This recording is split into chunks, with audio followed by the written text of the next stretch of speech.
to your point, Kyle, about art and the arts and Christians influencing culture that way. I mean, of course, you guys have seen Matt Walsh's "Am I Racist?" And I remember going to the theater, and I just really thought that was so powerful. I loved it, absolutely loved it. And then I kind of followed some of his videos where he was defending himself when Christians were saying, "Hey, you used deception. You shouldn't have done this."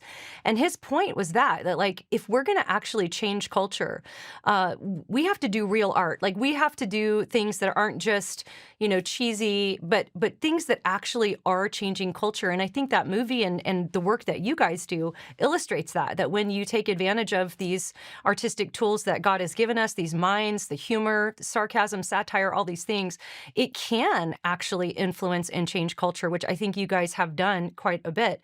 I do want to talk about satire. Talk about satire a bit and why that seems to be, obviously the main vehicle through which you guys really do promote and communicate some important theological, political, ethical messages. Yeah. Satire is, satire is by definition, it's a cutting tool, right? So it not only skewers things and stabs things and pokes things and takes down bad ideas, which I think is a huge part of it, but it also separates. Like that fog machine article we keep going back to, like the point of that isn't to say that the Holy Spirit doesn't move or that times of worship can't be real. The point of that is to separate a lot of our assumptions about like what factors need to be in place or our traditions about what worship looks like. And it helps kind of deflate that thing. So you're like, oh, wait a minute. Yeah, that part is kind of this dross that's built up over the years on top of what true worship of God looks like. And then you can kind of separate that out without being too like, I don't know, without being too judgmental even, because it's like you said, you were kind of in a place where that was kind of your background, and it doesn't offend you in that when you encounter it in the wrapper of humor and satire, because you're like, oh, that's funny, that's what I do. And then all of a sudden your guard's down and you're like, oh well, wait a minute, that does kind of speak to something.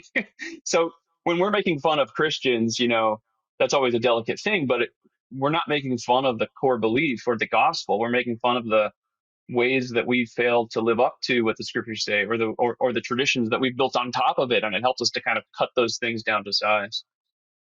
Joel, anything you'd add? Yeah, it is comedy is kind of a, I know deconstruction is kind of a dirty word right now, but or a loaded word, if you will, but that's part of its role is to deconstruct things that we have, um, whether they be idols, sacred cows, prejudices, and assumptions that we've had. That's part of its role.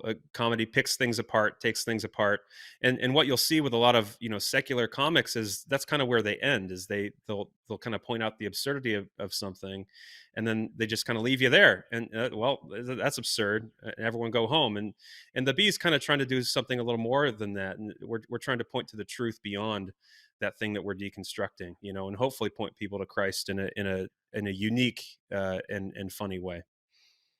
Yeah, I'll just add on to that too. And sorry if we're rambling a little, but the Chesterton wrote that he felt that all true satire was conservative, which is interesting when you think about how the left has used satire and comedy so much. But Chesterton pointed out that satire, by its very nature, points to a standard of truth. Like when he's like when Voltaire was writing, what he was doing was saying, there's here's the bad ways that our politicians are behaving, or here's the bad things that are going on. And you're just pointing to an objective truth that therefore they should be behaving this way. You have to have a standard that you're trying to reflect, if you're writing satire. And so like what Joel was saying, you read a lot of liberal satire these days on The Onion, or you watch Saturday Night Live or late night, and it's all just like everything is bad. Or you go to a stand-up comedy show and it's like, oh, this is stupid, or whatever. You just make fun of everything, and then there's nothing else. There's nothing left. It's so empty. There's nothing to hold up as the thing that you're pointing to. And C.S. Lewis said at the end of Abolition of Man, that like the whole point of seeing through something is to see something through it.